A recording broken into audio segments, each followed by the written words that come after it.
Hi friends, welcome to VVM channel.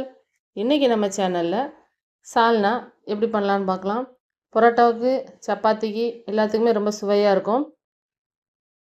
நம்ம road கடையில் பரோட்டா சாப்பிடும்போது எம்டி சால்னா கொடுப்பாங்க. அதே டேஸ்ட்டில் நம்ம வீட்டில் எப்படி பண்ணலான்னு பார்க்கலாம். அதுக்கு முன்னாடி இந்த வீடியோவை பாருங்கள். This video sponsored by mode shopping. ஆன்லைனில் பர்ச்சேஸ் பண்ண விருப்பம் உள்ளவங்க பை மோட்டை யூஸ் பண்ணியும் பர்ச்சேஸ் பண்ணலாம். பொருள்கள் தரமாக கிடைக்கி நல்ல விலை குறைவாகவும் இருக்குது. இதற்கான லிங்கு டிஸ்கிரிப்ஷனில் கொடுத்துருக்கேன், செக் பண்ணிக்கோங்க. நீங்கள் இப்போ தான் இந்த வீடியோ ஃபஸ்ட் டைம் பார்க்குறீங்கன்னா விவிஎம் சேனலுக்கு சப்ஸ்கிரைப் பண்ணிக்கோங்க. கூடவே பெல் பட்டனை கிளிக் பண்ணிக்கோங்க. அப்போ தான் நாங்கள் போடுற வீடியோ உங்களுக்கு உடனுக்குடனே வரும். வாங்க இப்போ நம்ம வீடியோக்குள்ளே போகலாம். சால்னா செய்கிறதுக்கு ஒரு மிக்ஸி ஜாரில் தேங்காய் எடுத்துருக்கேன். தேங்காய் ஒரு பத்தை போதும். 1/2 டீஸ்பூன் சீரகம், 1/2 டீஸ்பூன் சோம்பு, 1 டீஸ்பூன் கசகசா, 2 கிராம்பு, கொஞ்சமாக பட்டை, கொஞ்சமாக முந்திரி பருப்பு எடுத்துக்கலாம். ஒரு 10 கான எடுத்துக்கோங்க. இப்போ இதை நல்லா அரைச்சி எடுத்துகிட்டு வந்துவிட போகிறோம். அரைச்சி எடுத்து இந்த விழுதை அப்படியே வச்சுக்கிடுவோம்.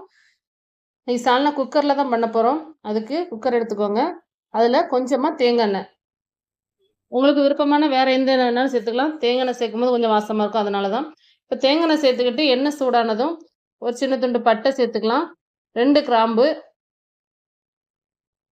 2 ஏலக்காய், இது கூட ஒரு 1/2 டீஸ்பூன் சோம்பு சேர்த்துக்கலாம். சோம்பு கொஞ்சம் பொரியட்டும்.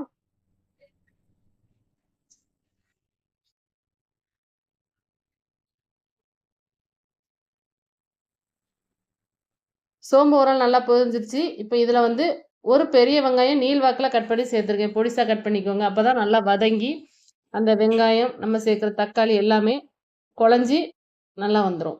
சால்னா வந்து நல்லாயிருக்கும், டேஸ்ட்டாக இருக்கும். அதுக்காகத்தான். வெங்காயம் நல்லா வதங்கட்டும். வெங்காயம் வதங்குறதுக்கு தேவையான உப்பு இதில் சேர்த்துக்கலாம். வெங்காயம் நல்லா வதங்கிடுச்சு. 1 டீஸ்பூன் இஞ்சி பூண்டு பேஸ்ட்டு சேர்த்து இஞ்சி பூடோட பச்சை வாசனை போகிற வரைக்கும் வதக்கி விட்டுக்குவோம்.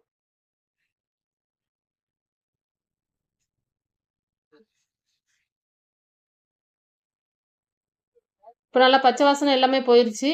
இது கூட ஒரு தக்காளி, நல்லா பெரிய தக்காளி எடுத்துருக்கேன். நல்லா நீள்வாக்கில் கட் பண்ணி அதையும் சேர்த்துக்கிடுவோம். வெங்காயம் தக்காளி நல்லா மசிஞ்சு வெந்து வந்துடும்.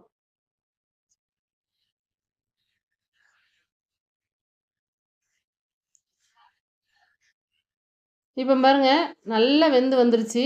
கொஞ்சமாக இதில் ஒரு கைப்பிடி மல்லி இலை சேர்த்துக்கலாம். மல்லி இலை சேர்த்து அதுவும் எல்லாம் சேர்ந்தே வதங்கட்டும். இந்த ஸ்டேஜில் நம்ம இதில் இப்போ மசாலா ஆட் பண்ண போகிறோம். நல்லா எண்ணெய் பிரிஞ்சு வந்ததுக்கப்புறம் மசாலா ஆட் பண்ணிக்கலாம். இன்றைக்கி நான் 1 டீஸ்பூன் மல்லித்தூள், 1/4 டீஸ்பூன் மஞ்சள் தூள், 1 டீஸ்பூன் கரம் மசாலா, 1 டீஸ்பூன் வத்தல் தூள் இவ்வளோ தான் எடுத்துருக்கேன். உங்களுக்கு தேவைப்பட்டால் இதில் சிக்கன் மசாலா சேர்த்துக்கலாம். நான் இன்றைக்கி சிக்கன் மசாலா சேர்த்துக்கல, இது மட்டும்தான் சேர்த்துருக்கேன். இப்போ இந்த எண்ணெயோடையே இந்த மசாலாவும் நல்லா வெந்து வர அளவு நல்லா வதக்கி விட்டுக்கலாம். பாருங்க, வெங்காயம் தக்காளி எல்லாமே நல்லா ஒன்றா சேர்ந்து வதங்கி வந்துருச்சு. இதுதான் சால்னாவுக்கு நல்லா டேஸ்ட்டு கொடுக்கும். இப்போ நம்ம தேவையான அளவு தண்ணி சேர்த்துக்கிட்டு அரைச்சி வச்ச பேஸ்ட்டையும் இதோட சேர்த்து ஆட் பண்ணிக்க போகிறோம்.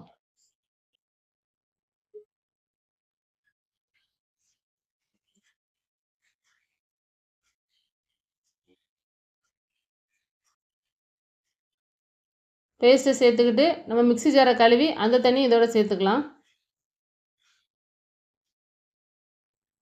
இப்போ உப்பு செக் பண்ணிவிட்டு உப்பு தேவைப்பட்டால் லைட்டாக போட்டுக்கோங்க. ஏன்னா கொஞ்சம் உப்பு தேவைப்பட்டது, அதனால் போட்டிருக்கேன். இப்போ நம்ம குக்கரை மூடி ஒரு 4 விசில் வச்சு வேக வச்சு எடுத்துக்க போகிறோம்.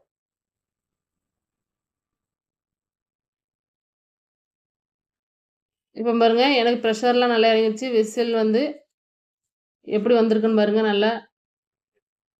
நல்லா எண்ணெய் பிரிஞ்சு வந்திருக்கு. கம கம கம கமன்னு வாசம் இருக்குது. நம்ம புரோட்டா கடையிலலாம் சால்னா வச்சு சாப்பிட்ருப்போம். ஆனால் இது நம்ம வீட்டிலேயே செஞ்சு பாருங்கள், ரொம்ப சுவையாக இருக்கும். எந்த கலர் எதுவுமே சேர்க்கலை, ரொம்ப அருமையாக இருந்தது. நீங்களும் இதேமாதிரி ட்ரை பண்ணி பாருங்கள். வீட்டில் சப்பாத்தி, பரோட்டா எது செஞ்சாலுமே நம்ம அதுக்கு சால்னா வச்சு சாப்பிடும்போது ரொம்ப அருமையாக இருக்கும். நீங்களும் இதேமாதிரி ட்ரை பண்ணி பாருங்கள் ஃப்ரெண்ட்ஸ். பிடிச்சிருந்தா விவிஎம் சேனலுக்கு சப்ஸ்கிரைப் பண்ணிக்கோங்க. உங்கள் ஃப்ரெண்ட்ஸுக்கும் இதை ஷேர் பண்ணுங்கள். தேங்க்யூ.